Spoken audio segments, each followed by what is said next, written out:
Olá! Hoje eu vou falar com você sobre um dos distúrbios mais comuns da gente receber no consultório, né? Que são os distúrbios menstruais. Essa questão do distúrbio menstrual auxilia, inclusive, a ter uma forma da gente fazer uma pequena revisão sobre a fisiologia do ciclo menstrual. Nós vamos começar hoje conversando do básico para a gente poder, então, construir o raciocínio clínico que nós vamos levar adiante. Então, o ciclo menstrual é um ciclo que faz parte de um processo fisiológico que é altamente regulado e possibilita à mulher, a cada ciclo, a gravidez. A gravidez, na verdade, ela é o resultado de um ciclo menstrual que pôde se dar dentro da sua fisiologia. E desde o início, desde que a menina vira, mocinha com a menarca, e até o período de cessação dos ciclos menstruais, que é quando vem a menopausa, o sangramento menstrual ele é cíclico, mensal de preferência, e regulado por esses hormônios que nós vamos conversar hoje. Os hormônios mais importantes, digamos assim, nesse contexto, que regulam o ciclo menstrual, são hormônios que pertencem ao eixo hipotálamo, hipófise, ovariano. Mesmo que hajam pequenas alterações, flutuações hormonais, muitas vezes inclusive relacionadas a algum distúrbio como um estresse, podem levar a distúrbios do ciclo menstrual. Então são fases da vida e cada fase da vida tem alguma particularidade que pode interferir nessa orquestração hormonal que facilita os ciclos fisiológicos do corpo feminino. Então, essa variedade de condições que podem afetar, uma outra questão também que é importante destacar, seria o uso de algumas medicações, como, por exemplo, a própria pílula anticoncepcional, que vai modular o ciclo menstrual conforme a dosagem ou a combinação, digamos assim, dos hormônios contidos ali naquele medicamento. Algumas outras drogas principalmente que modulam os neurotransmissores a nível de hipotálamo também podem levar a alterações do ciclo menstrual, como, por exemplo, alguns medicamentos psicotrópicos. Então, necessariamente, o distúrbio desse eixo não precisa ser apenas endógeno, ele também pode ser causado por fatores exógenos que muitas vezes corrigidos, digamos assim, reinstitui essa funcionalidade desse eixo. Então, como veremos hoje, alguns padrões menstruais podem ser sintomas, os padrões menstruais anormais podem ser sintomas de algum distúrbio nesse eixo hipotálamo, hipófise e ovariano. E esses distúrbios é que vão, então, se traduzir no sintoma ausência de sangramento ou um sangramento excessivo, como nós veremos hoje. Nessas manifestações, eu vou pontuar primeiramente umas terminologias para facilitar, inclusive, o fluxo da nossa aula de hoje. Quando a gente se refere a amenorreia nada mais é do que a sensação do ciclo menstrual. A oligomenorreia seriam aqueles ciclos mais prolongados ou, digamos assim, um período de menstruação que fica mais espaçada. Quando a gente se refere a dismenorreia, seria uma menstruação dolorosa. E o que normalmente e mais, digamos assim, modernamente chamamos de sangramento uterino anormal, que pode ser pelo excesso, pelo aumento da frequência, ou pelo excesso, pelo aumento do volume, que também nós vamos procurar quantificar melhor aqui para vocês. Esses desconfortos, esses distúrbios menstruais, eu volto a ressaltar que são sintomas, não são uma patologia, mas dentro da compreensão da fisiologia, do ciclo menstrual e do ciclo ovariano, fica mais fácil de você poder entender um pouco melhor a gênese desses distúrbios menstruais. Então, comecemos fazendo essa pequena revisão, falando primeiramente sobre a fisiologia neuroendócrina ginecológica, tá? Então essa ginecologia dos hormônios, como é que eles fazem o corpo feminino amadurecer, poder se reproduzir, né, e entrar na senectude. Sabemos que o ciclo menstrual que é determinado essencialmente pelo ciclo ovariano. Então, comecemos falando um pouquinho sobre a questão do ciclo ovariano. Nós mulheres, quando nascemos, nós já nascemos com toda a quantidade de folículos primordiais que são necessários para toda uma vida reprodutiva. É diferente no caso dos homens, que as células primordiais das gônadas, elas estão sempre num turnover, sempre se produzindo ao longo de toda a vida reprodutiva. Então, diferentemente do homem, nós nascemos com um estoque de folículos primordiais que serão, então, estimulados mês a mês para chegar à ovulação. Findo esse período reprodutivo, a menopausa se instala e nós não ovulamos mais. Então, nessa consideração, né, de que algumas circunstâncias, por exemplo, podem levar ao arrestamento, digamos assim, dessa maturação desse folículo primordial, como no caso que eu gosto de fazer de lembrança, que hoje em dia nós temos tecnologia suficiente, inclusive, para poder garantir uma qualidade de vida. E numa situação, por exemplo, que uma menina, né, uma criança, é feito um diagnóstico, por exemplo, de uma leucemia, que precisa ser submetida a uma quimioterapia, muitas vezes a recomendação é que se converse, né, com os responsáveis pela essa paciente, para esclarecer que há tecnologia disponível hoje em dia para que nós possamos preservar esses folículos ainda imaturos e que ela não perca essa capacidade reprodutiva em função do tratamento quimioterápico. É como se a gente tivesse um banco de folículos para, então, numa vida mais adiante, possivelmente, né, e com sucesso, ela possa, então, ter a sua vida reprodutiva assegurada. Os folículos ovarianos, eles permanecem, então, dormentes durante esse período da primeira infância, até a menina chegar próxima à puberdade, e durante o processo da puberdade, com uma série de outros mecanismos neuroendócrinos, que também nós vamos conversar, os mecanismos de estimulação ao crescimento desse folículo pela liberação de hormônios gonadotrópicos começa a ser, então, deflagrado.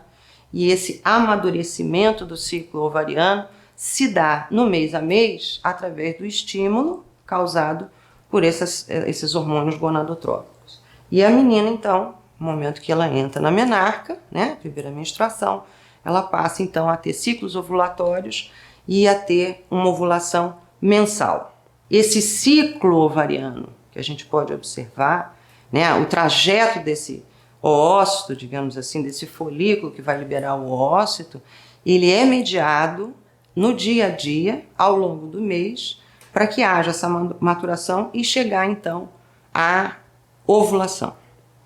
A amenorreia, né, aquela ausência de menstruação, a oligomenorreia e até mesmo o sangramento uterino anormal, eles podem ser sintomas de uma disfunção cíclica no ovário e culminando com o que a gente chama de anovulação, ausência de ovulação. Então, é um sintoma decorrente de um ciclo ovariano que não conseguiu chegar à sua completude ou à sua maturidade para poder ovular. Essas modificações, elas acontecem durante toda a vida reprodutiva até a gente chegar na menopausa.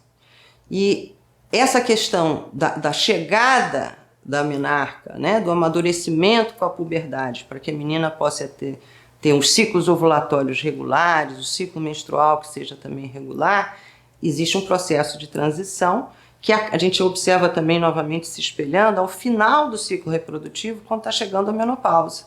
Então, esses dois extremos de vida, da vida do ciclo reprodutivo da gente, nós temos condições que são símiles, que eventualmente você tem ciclos anovulatórios, e aí, consequentemente, você pode ter os distúrbios menstruais, tanto no iniciozinho da puberdade, como no final, antes da menopausa. Na puberdade, então, puberdade ela é determinada pelo início, né, digamos assim, do esporão de crescimento. A criança passa a adentrar o período da puberdade e a adolescência, nesse período em que há o amadurecimento desses fatores neuroendócrinos que culminam, então, com o pleno amadurecimento gonadal.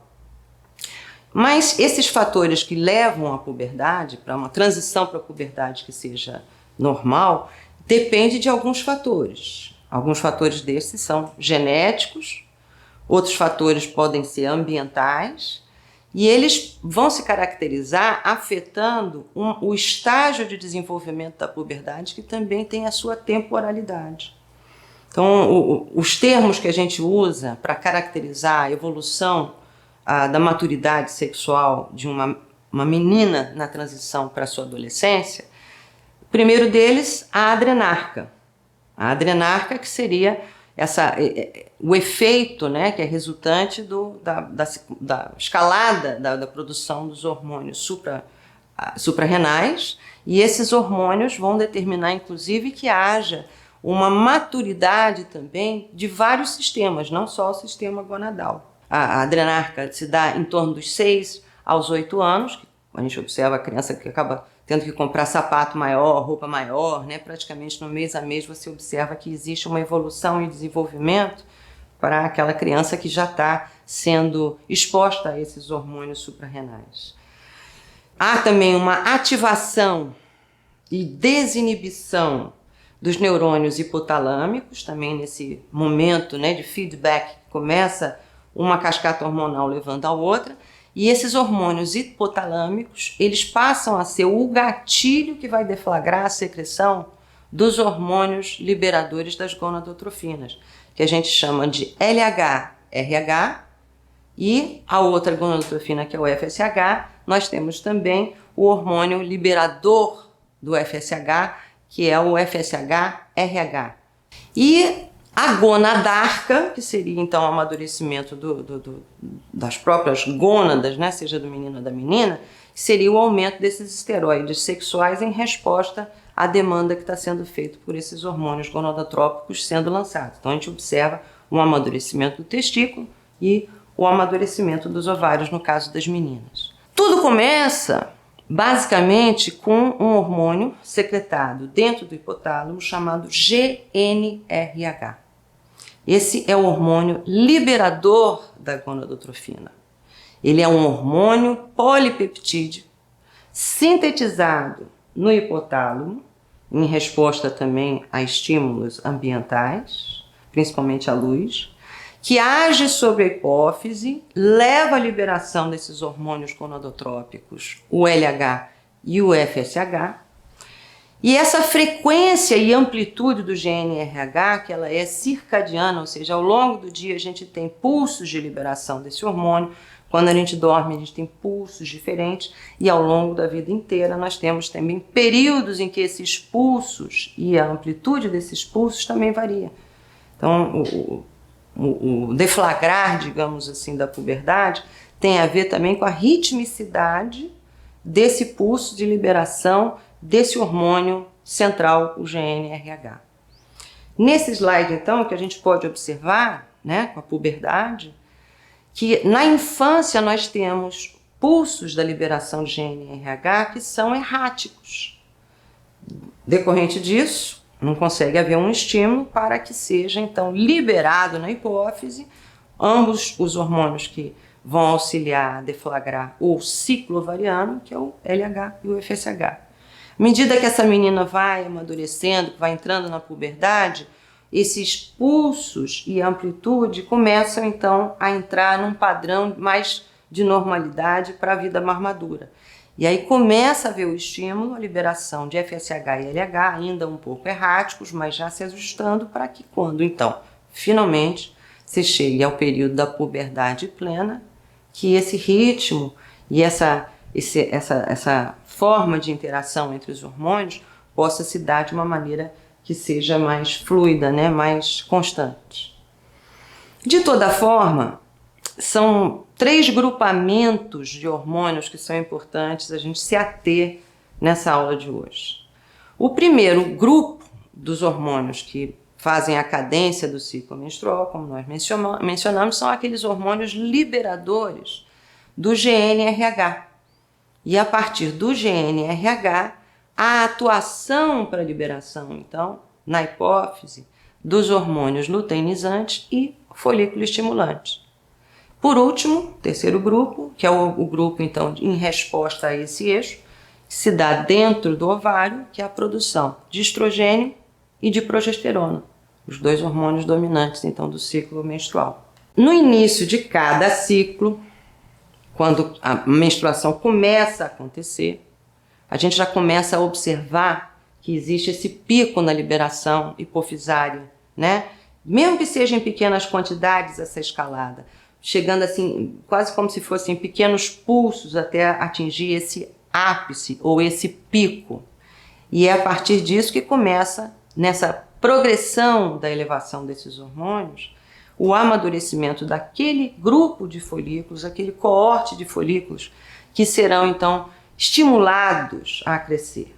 Porém, embora haja esse crescimento de um coorte de folículos, apenas um chegará à maturidade suficiente para poder então induzir a ovulação. Em geral, eventualmente, né, você pode ter 2, 3, 4, quantos óvulos puderem e, digamos assim, resultado sendo gravidezes múltiplas, mas em geral, dentro da normalidade do ciclo menstrual, é um óvulo por ciclo.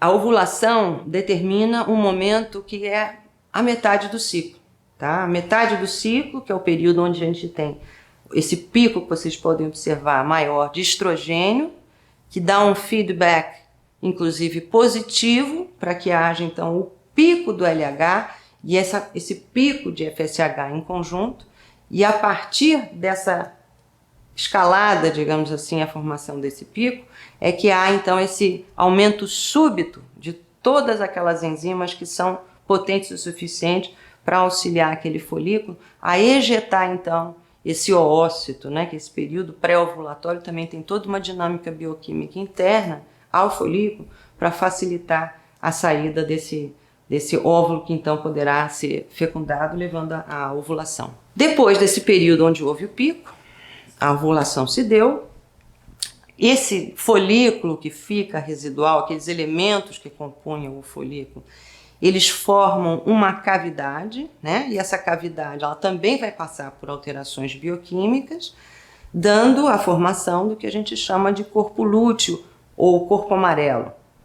E esse corpo lúteo, ele segue ainda a produção do estrogênio, da progesterona, mas cada vez mais a quantidade de progesterona se torna dominante. E o objetivo desse corpo lúteo é, se houver a gravidez, a progesterona que é necessária para a manutenção dessa gravidez, antes da formação da placenta, ela é produzida exatamente pelo corpo lúteo.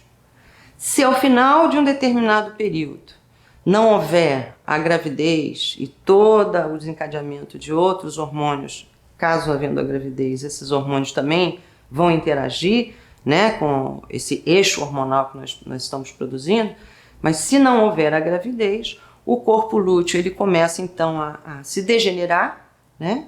A produção de progesterona também começa a cair e culmina, se não havendo a gravidez, com a menstruação, que seria a morte, digamos assim, desse corpo lúteo para ser retomado tudo novamente no ciclo subsequente.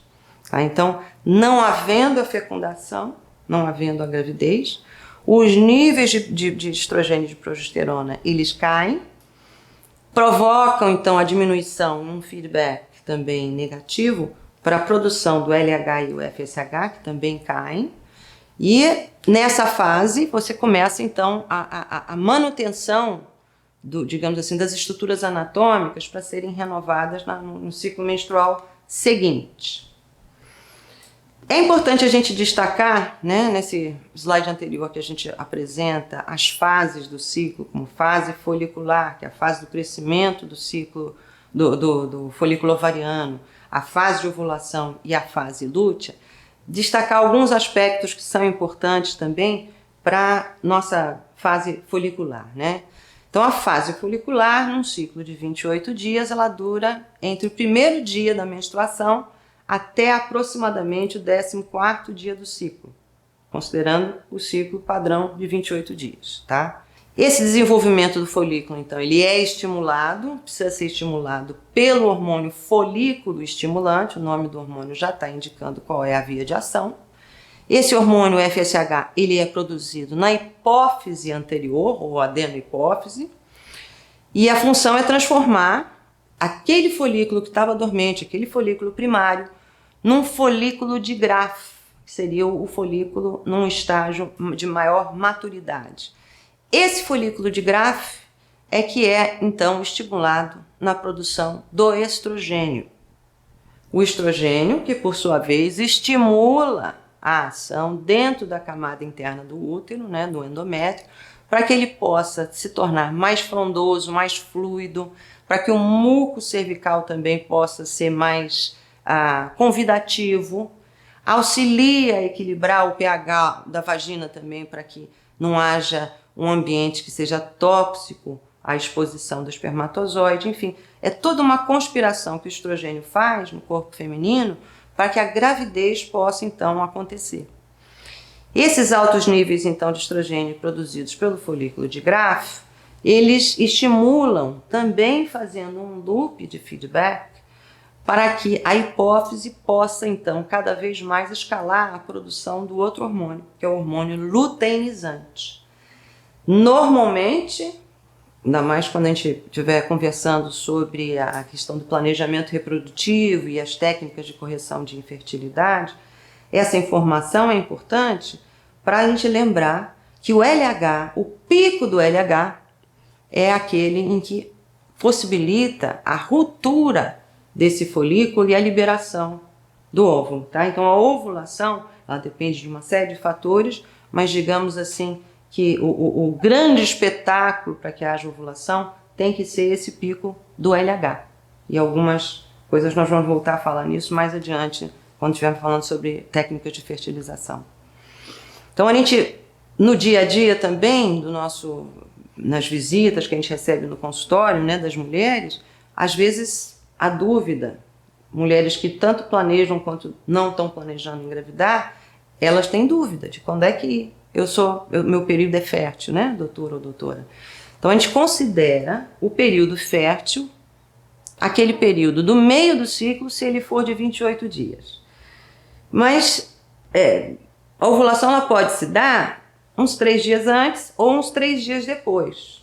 Então a proposta quando a gente fala de fazer tabelinha, ou a proposta quando a gente quer fazer um acompanhamento da fertilidade para poder engravidar, é que 3 dias antes desse meio do ciclo e 3 dias depois são dias ou que você vai ter relação sexual se quiser engravidar, ou evitar ter relação sexual ou usar algum outro tipo de proteção nesse período, porque esse é o período desses 6 dias aí no meio que normalmente a mulher é mais fecunda.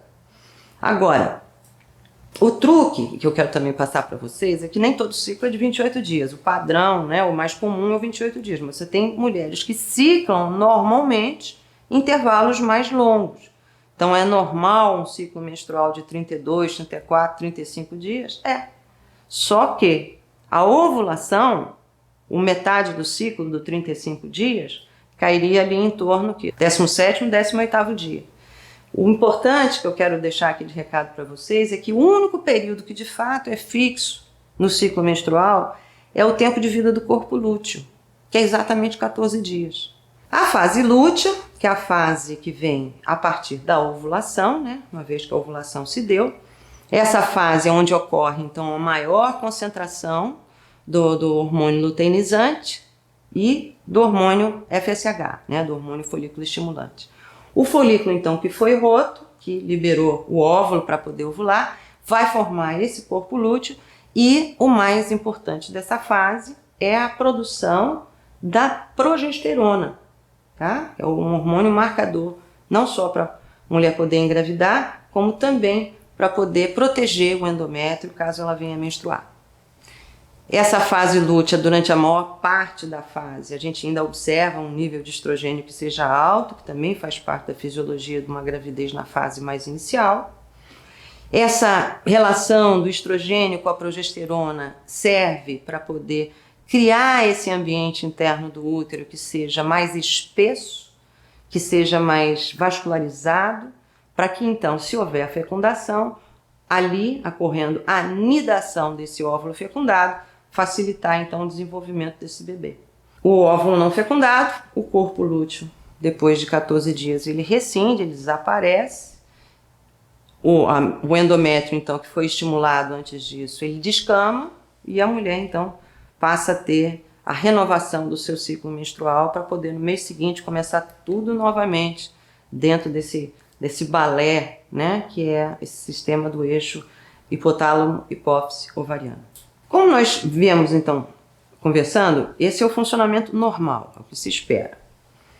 A aula de hoje, nós vamos conversar sobre aquilo que não funciona.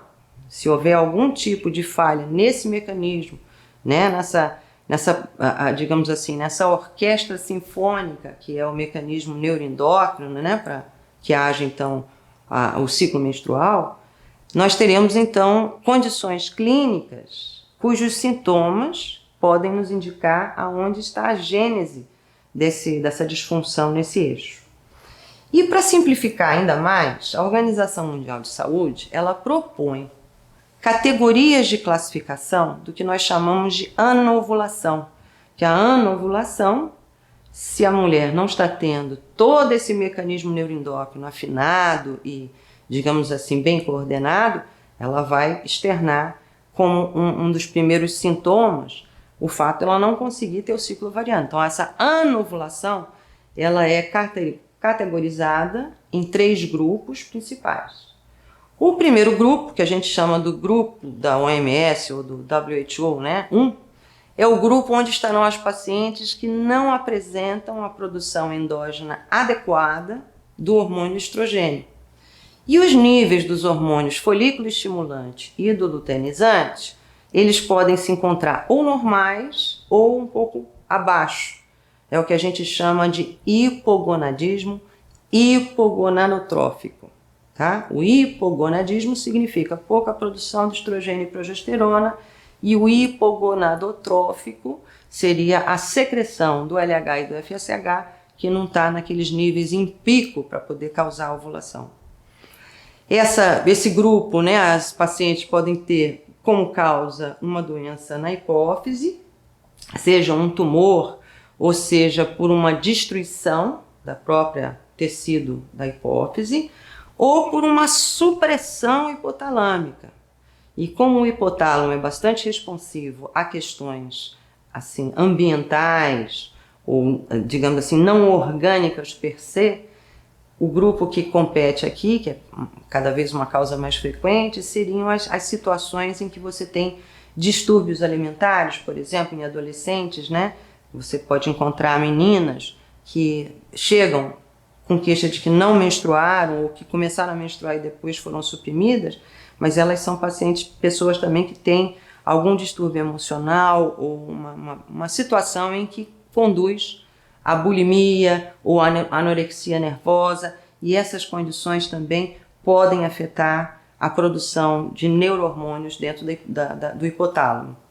Outra condição que também pertence a esse grupo 1 seriam aqueles atletas de alto impacto. Então, né, o atleta que está se preparando para correr uma maratona ou exercícios que sejam excessivos, eventualmente você pode ter um desbalanceamento metabólico que também pode acometer a produção desses neurotransmissores. Então, esse é o grupo 1. O grupo 2 das pacientes que são anovulatórias são aquelas pacientes em que a produção endógena dos hormônios estrogênio e progesterona, ela é normal, elas têm níveis adequados. E também níveis adequados de FSH e de LH. Agora, existe uma disfunção nos picos de liberação do FSH e do LH que podem determinar a ovulação. O grupo 2 talvez seja o grupo mais frequente daquelas mulheres que em algum momento cursam com infertilidade. Tá? Então, a anovulação nessas pacientes geralmente acontece num período da vida, não é a vida inteira, e podem determinar dificuldades em engravidar e acabam tendo seus diagnósticos realizados nessa oportunidade. O grupo 3 são aquelas pacientes, esse é um grupo também que, digamos assim, é frequente pela história de vida de muitas mulheres, mas não tão frequente quanto esses do grupo 2. O grupo 3 são aquelas pacientes que apresentam um hipogonadismo hipergonadotrópico. ou seja, tem uma produção de estrogênio e progesterona que é baixa, e por não haver esse feedback que precisa ser estimulado por esses dois hormônios, estrogênio e progesterona, os níveis de LH e FSH são abaixo, são maiores do que o normal, para tentar fazer com que haja um estímulo à produção desses hormônios do ciclo ovariano. Então, essas pacientes acabam tendo o que a gente chama de falência ovariana, pode ser precoce ou pode ser com o advento da menopausa. Nesse grupo de amenorreias também, vamos dar destaque, eu vou falar um pouquinho sobre a questão das que a gente chama de digenesia gonádica. Uma vez que você possa ter falhas no eixo da produção hormonal, mas também você pode ter algumas alterações que são geneticamente modificadas para as estruturas que deveriam ser responsivas a esses hormônios. Então, uma síndrome que acaba sendo frequente para quem trabalha com ginecologia e que trabalha principalmente com adolescentes é a síndrome de Turner. A síndrome de Turner é uma digenesia gonádica, tipicamente é um cariótipo 45X0, mas existem situações de mosaico também no meio, que a gente não vai entrar nisso hoje. É uma anomalia cromossômica bastante frequente em mulheres que têm abortos espontâneos, mas porventura levando a gravidez ao termo, a menina que nasce, né, ela tem características que comumente se apresentam com a amenorreia e baixa estatura.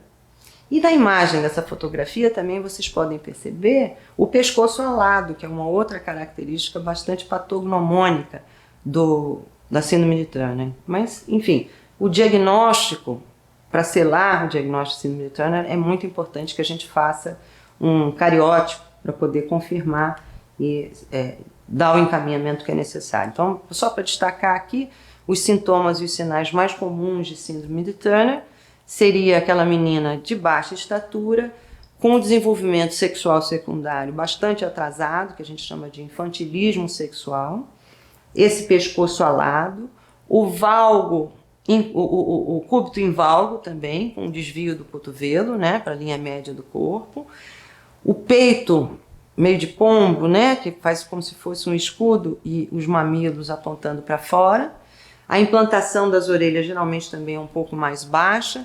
O palato pode ser mais arqueado e uma característica a partir de exames de diagnose, né, como exames de imagem, seria a identificação também dos ovários em fita. São ovários assim como se fosse um resquício de tecido ovariano. Outra síndrome, essa é muito frequente no grupo 2, que a gente acabou de falar, é a síndrome dos ovários policísticos. A síndrome dos ovários policísticos é uma síndrome, digamos assim, endócrina, normalmente vem com outras complexidades associadas, como, por exemplo, diabetes, hipertensão, porque há um desbalanceamento, na verdade, na produção de alguns hormônios esteroides. Principal causa, né, da manifestação clínica dos ovários policísticos é a superprodução, o exagero na liberação, e antes de haver a conversão completa, dos androgênios, também dentro digamos assim, da esteroidogênese, do metabolismo do colesterol para a formação dos nossos hormônios gonadais. A etapa de conversão do androgênio para a formação de estrógeno e progesterona, pacientes com síndrome de ovário policístico eventualmente têm uma dificuldade na enzima que faz essa conversão. Então acaba sendo uma síndrome virilizante, que a gente pode ver inclusive nessas fotos, né? O hirsutismo, que nesse caso da primeira foto, bastante exagerado, e essa distribuição dos pelos também, no caso da mulher, no abdômen, que tem uma característica mais masculina, essa distribuição de pelos. E os casos de síndrome de ovário policístico, quando eles não chegam ao nosso consultório pela questão estética, chegam pelas queixas de padrões menstruais erráticos, ausência de menstruação, ou até eventualmente já numa fase em que a mulher se percebe infértil. Os casos típicos para o diagnóstico de síndrome de ovário policístico, além da questão externa que nós estamos descrevendo, também é no acesso a fazer um mapeamento, a identificação de imagem do ovário com ultrassom, que a gente observa aqueles ovários que são aumentados, que eles têm uma espessura maior da cápsula ovariana. Quando a gente faz a laparoscopia, inclusive, você vê uma cápsula mais densa, mais brancacenta, e o ovário fica retido em vários cistos, em diferentes estágios de desenvolvimento também. A mulher ela não consegue chegar ao final, ela consegue estimular aqueles folículos primordiais, mas esse descompasso hormonal, seja ele por uma disfunção no eixo do hipotálamo hipófise ovariano, ou seja por uma questão bioquímica local intraovariana, a ovulação ela não se dá e aqueles folículos ficam retidos. Tá? Então é um diagnóstico de síndrome de ovário policístico, é um diagnóstico eminentemente clínico, em que a imagem vem a complementar o seu raciocínio diagnóstico. Então, a disfunção, né, ovariana gerada pela síndrome dos ovários policísticos é o excesso de circulação do hormônio estrogênio, principalmente. Esse hormônio estrogênio ele acaba desenvolvendo o endométrio em excesso, levando algumas mulheres também com ovário policístico a ter o que a gente chama de sangramento uterino anormal. Elas podem também estar sujeitas a ter ciclos menstruais que sejam excessivos ou, no caso também de uma resistência ao estrogênio que acaba, digamos assim, sobrecarregando o sistema, elas também podem ter amenorreia ou, mais frequentemente, a oligomenorreia. Agora, importante também lembrar que, independente de haver uma condição clínica, sindrômica, a anovulação faz parte também da vida reprodutiva normal de uma mulher que não tenha nenhuma disfunção. Então, à medida também que nós vamos amadurecendo, dos 12 meses do ano, eventualmente, a gente começa a ter ovulações em 10 ciclos, 8 ciclos, e vai diminuindo à medida que a gente vai chegando perto da menopausa. E não necessariamente a gente vai apresentar a amenorreia naqueles ciclos que são anovulatórios. É só essa lembrança. A gente está falando aqui mais no contexto da anovulação crônica, levando a esses sintomas. E dentro desses sintomas, a amenorreia, um sintoma também muito frequente no consultório, sempre importante lembrar que a amenorreia ela pode ter uma base fisiológica, fisiologicamente a mulher pode estar em amenorreia, ou porque ela não chegou no período da menarca, né, uma adolescente, ou durante a gravidez e na amamentação, que a sustação da menstruação se dá também por outros mecanismos hormonais, ou após a menopausa. Então essas condições são as fases do nosso ciclo reprodutivo, que a gente considera de amenorreia fisiológica. Afora isso, a amenorreia ela pode ser primária ou pode ser secundária. No caso da amenorreia primária, ela se dá quando a menina ou a mocinha não teve ainda a menstruação, a menarca. E a gente, digamos assim, classifica como sendo a amenorreia primária se até completos os 15 anos, né, a partir dos 16 anos, não houver a menstruação. Ela é considerada amenorreia secundária, né, se houve o evento menarca, ou seja, se a menina teve uma menstruação, mas à medida de passar de um tempo, a menstruação está ausente por mais de 6 meses, ou naquelas mulheres numa idade mais madura, né, mais dentro da faixa, a partir dos 25 anos, se depois de um período de ciclos que ela vinha tendo de normalidade, ela passa por um período, além dos 6 meses, em torno de 12 meses, sem menstruar. Então a gente considera a amenorreia primária ou secundária a partir do evento menarca. Menstruou pela primeira vez e depois desapareceu a menstruação ou ficou ausente, é a amenorreia secundária. Dentro da amenorreia, das amenorreias também, uma classificação que é bastante didática, essa que eu trago nesse slide, né? As principais causas da amenorreia, existem aquelas condições que são anatômicas, né? Quer dizer, que tem a matriz onde se menstrua não foi adequadamente formada ou ela não está preparada para funcionar. Então, podem ser situações congênitas, né? com agenesia mülleriana, com distúrbio do desenvolvimento do embrião. Pode ser por uma insensibilidade também, aqueles primeiros hormônios que vão começar a deflagrar o eixo de liberação dos outros demais hormônios gonadotrópicos, né? Uma dificuldade com a metabolização do androgênio. Pode ser também numa situação em que haja uma malformação também do tubo mülleriano, mas que seria o ímen imperfurado, quer dizer, forma-se uma trava, digamos assim, na saída da vagina, embora a menina esteja menstruando, mas não está externando a menstruação. E essa não externação entra também nessa categoria de amenorreia até que a gente identifique que é uma barreira e não simplesmente a dificuldade na formação do ciclo, né, do ciclo menstrual.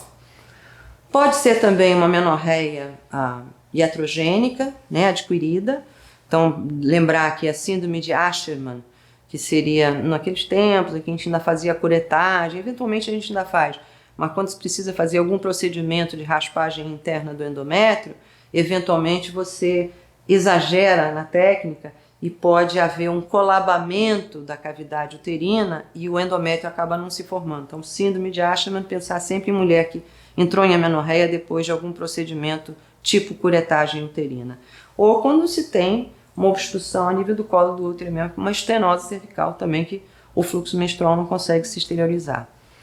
A amenorreia ela pode ser hipotalâmica e pode ser funcional naquela situação das atletas, de distúrbios alimentares, como anorexia, pode ser também por uma desordem alimentar, pode ser por uma deficiência nas gonadotrofinas, e aqui é bom também lembrar a síndrome de Kalman, que seria uma resistência maior dos receptores, digamos assim, a responderem ao estímulo das gonadotrofinas. É uma disfunção também genética.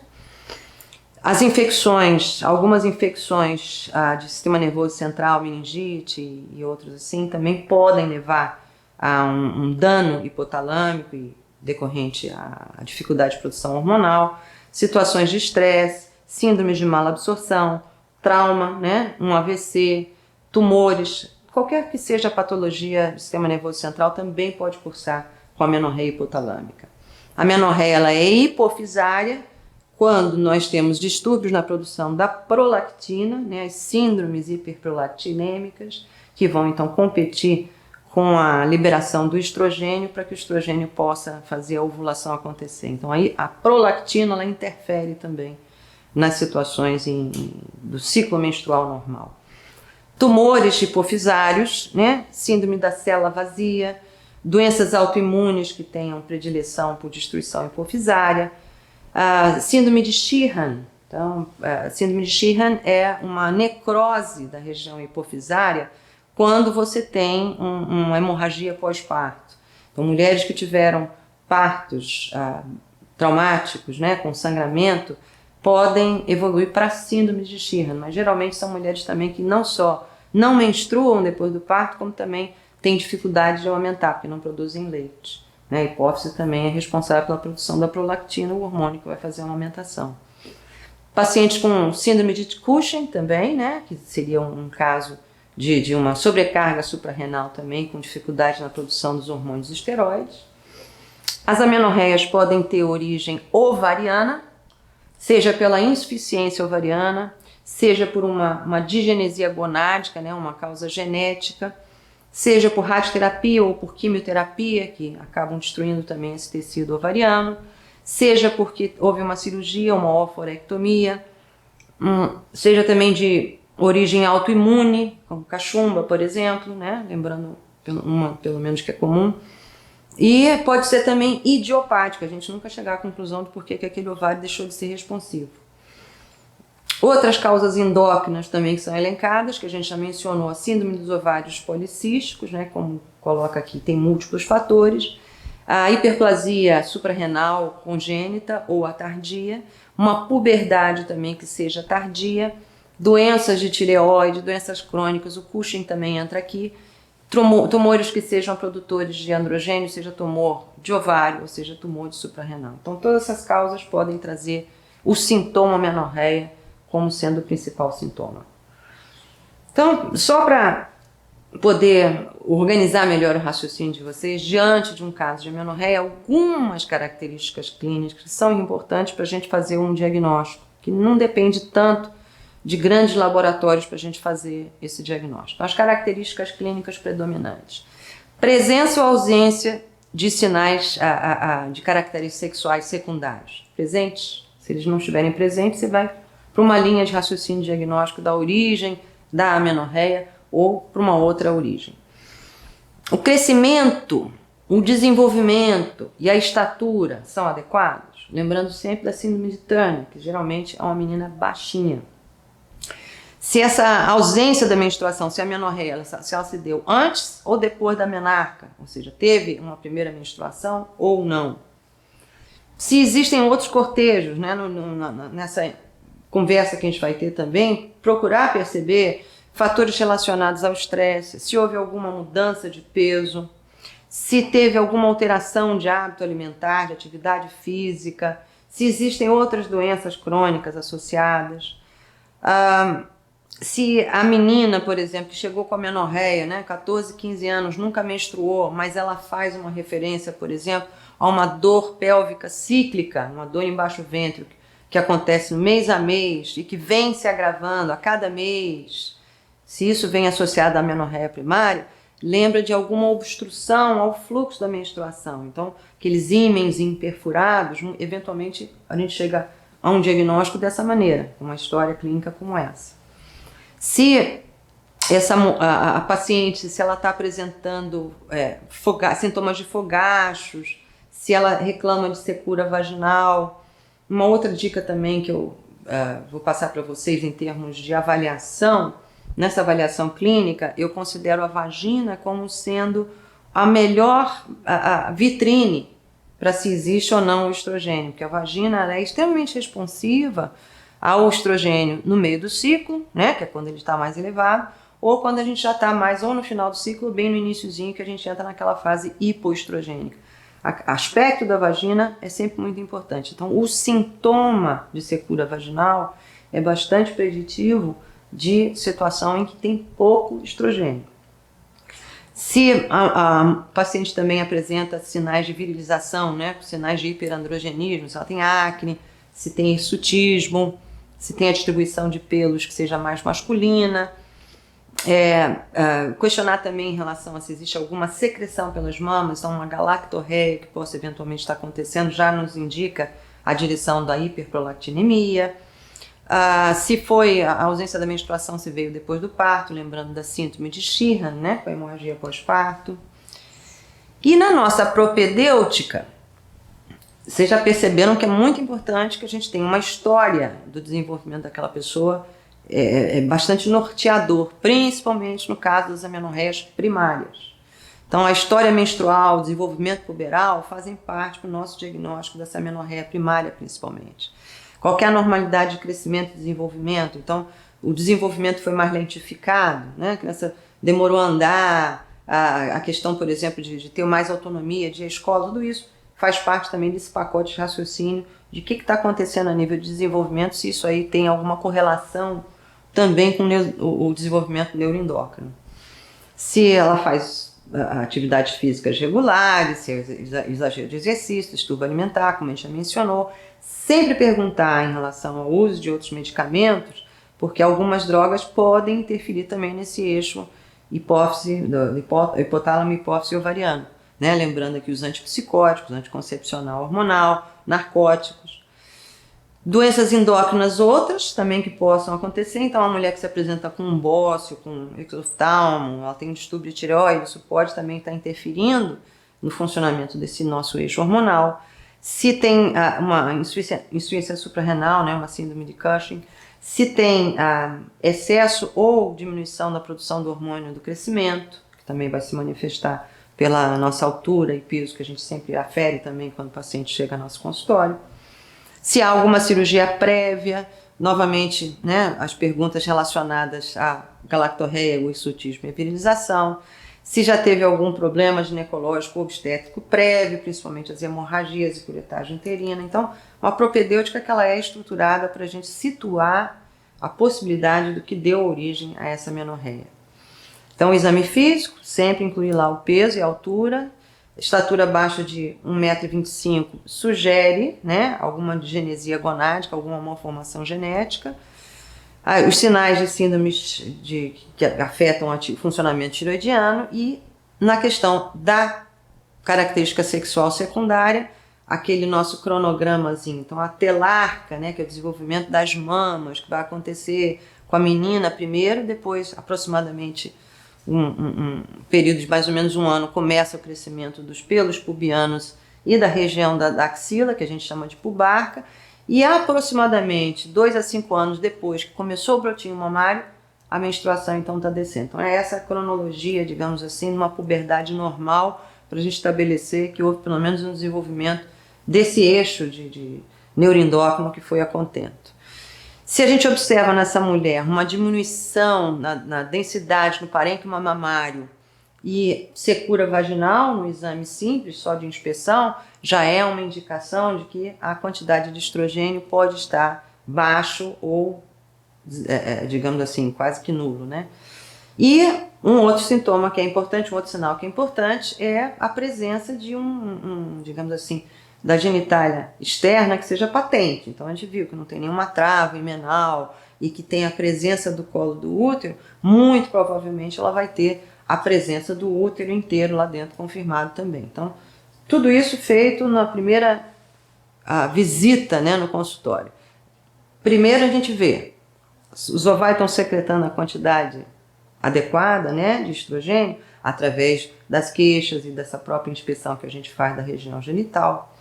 Segundo, se a paciente é ovulatória, isso é, se ela tem progesterona presente, digamos assim, que nós vamos conversar também sobre como fazer esse diagnóstico, mas os sintomas de ovulação estão ocorrendo naquela mulher, ela percebe uma modificação, inclusive na qualidade, no aspecto, digamos assim, das secreções vaginais, e se esses ovários, se eles têm capacidade de produção de estrogênio a contento ou estão ganhando, quem está ganhando é o androgênio. Então, a síndrome virilizante mostra que o ovário está tendo uma dificuldade na produção dos estrogênios e está desviando praticamente tudo para a formação de androgênios.